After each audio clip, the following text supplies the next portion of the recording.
Welcome to the Witness Without Identity channel, guys.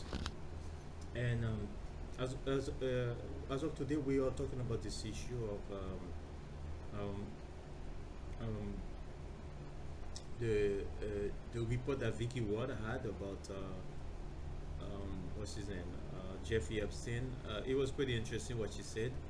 She looked like she's been investigating this issue since 2002, um, and and she said that what's weird is like Jeffrey Epstein, he had special connection with Bear Stearn top CEOs. Jeffrey Epstein. We have to say that he is a hell of a mysterious person. He is a mysterious man. I mean, we cannot deny that.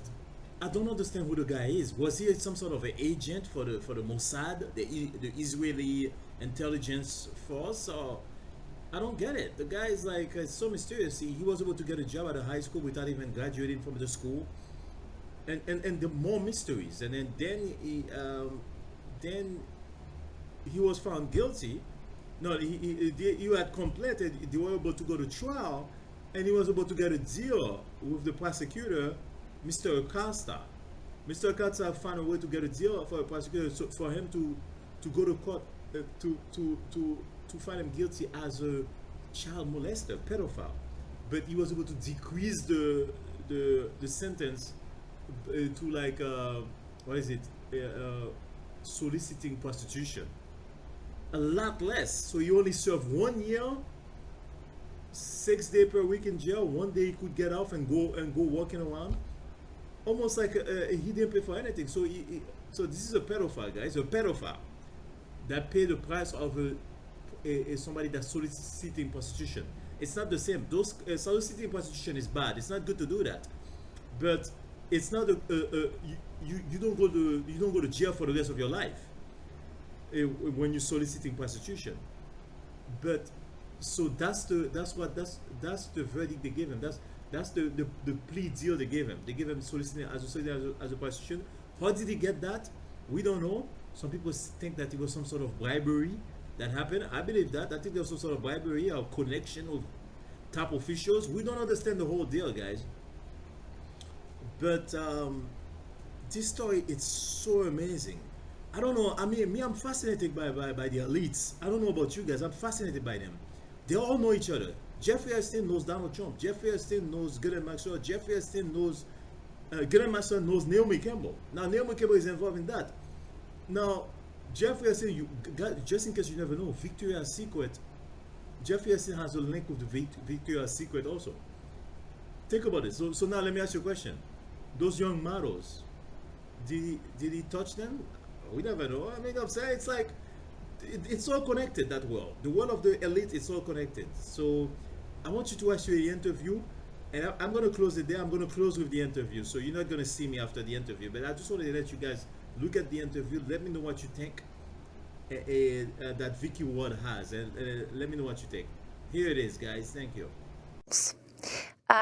You then asked me about the charges today. I think what's so interesting about the charges today is that they're the result, the indictments that are going to be unsealed are the result not only of the FBI's work, but of the public corruption unit, which does suggest, and obviously I'm speculating here, that bribery may have been involved.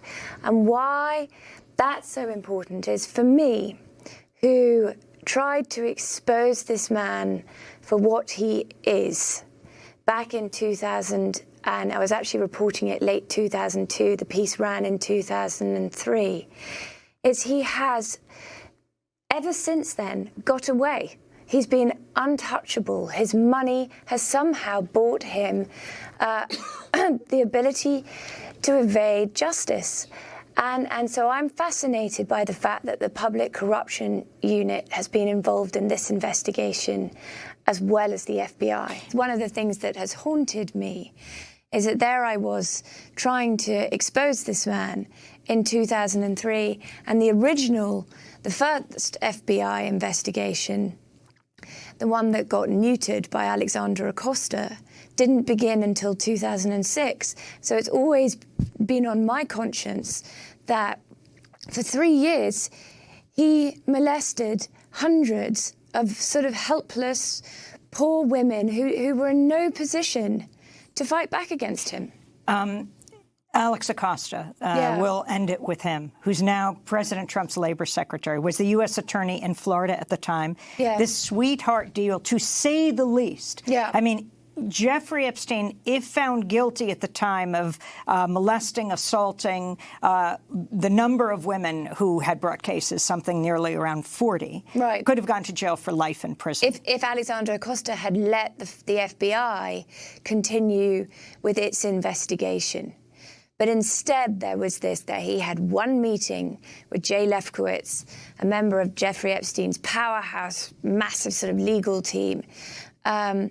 And he did, he later justified the plea deal that was cut, the non-prosecution agreement, that was significantly, by the way, not just helpful to Jeffrey Epstein, but helpful to 4 conspirators who had enabled him. He claimed later, well, the women's testimony might not have stood up. This was the best deal I could get. But in fact, we now know that he actually broke the law. You're not allowed to cut a deal like that and not tell victims who are cooperating with a separate FBI investigation, which is what happened. They were completely blindsided by this thing.